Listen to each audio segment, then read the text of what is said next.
The lit review.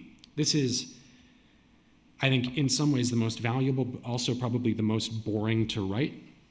In the literature review, obviously, you want to summarize everything that's been written on the topic. Now, there are do's and don'ts here. So a good lit review looks like mine from my thesis. Let's look at it. No, I wish I could do that. But a good lit review should not be if we're looking at cognitive dissidence in children born with polio or something, right? And you're not going to write, in my essay, I discussed cognitive dissidence amongst children born with polio. There are many books on it, 25 names and dates. That's not a literature review. What that looks like is you got on Wikipedia and we're like, oh shit, copy paste, that works. What we want is a bit of analysis. You want to introduce those works, show that you understand ways in which they're different. The literature review is the space for intellectual history. So cognitive dissonance in children with polio.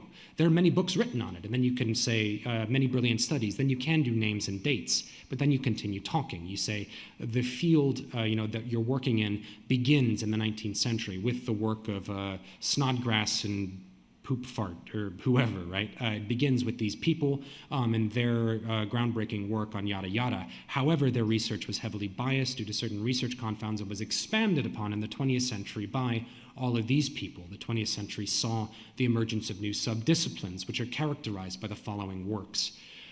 Once you've situated your work in a discipline in the introduction, the lit review is where you show that you understand the evolution and development of that subdiscipline, that your work is placed in a context. This is like a tree. It's like a tree. And your work is at the end of one of those branches, like you're the new leaf growing on the end. So you're trying to show that you understand the development of that tree, how it's grown, and where you are in relation to all the other branches. That is ideally how a literature review should be structured. It doesn't have to go in depth, right? It can just be a few pages. Ideally, maybe like 10 pages if you're writing 80, 90 pages, but that's what we're looking for in a good one. So additionally, it's been a while since I did these slides. Address any conclusions. Yeah, okay, there you go. So when you're discussing the work, you also, if there are interesting, relevant conclusions, you also want to discuss those and address those. This will, again, help frame your work in a discipline and help the audience implicitly understand why it's valuable, because obviously it's pioneering research that's expanding the discipline. Discuss your sources and primary, okay. I'm going to come back to this issue of primary and secondary material, like what I mean specifically by this.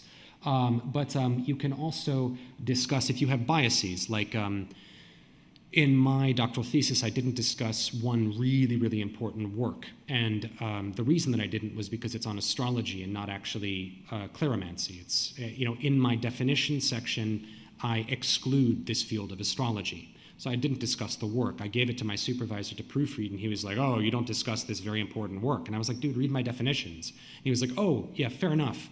But no one reads the definitions, even though they're important, so write it anyway.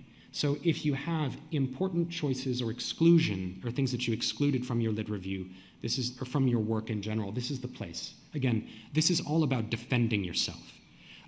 If you don't want to read something, honest to God, because it's too long or a pain in the butt, and you want to avoid it, like reframe your work to avoid engaging with this problematic, field, that's fine.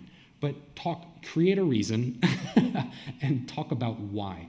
What we're looking for is that you understand everything written about, or everything directly relevant to your work, and that you're capable of either engaging with it or sort of understanding why it can be excluded constructively.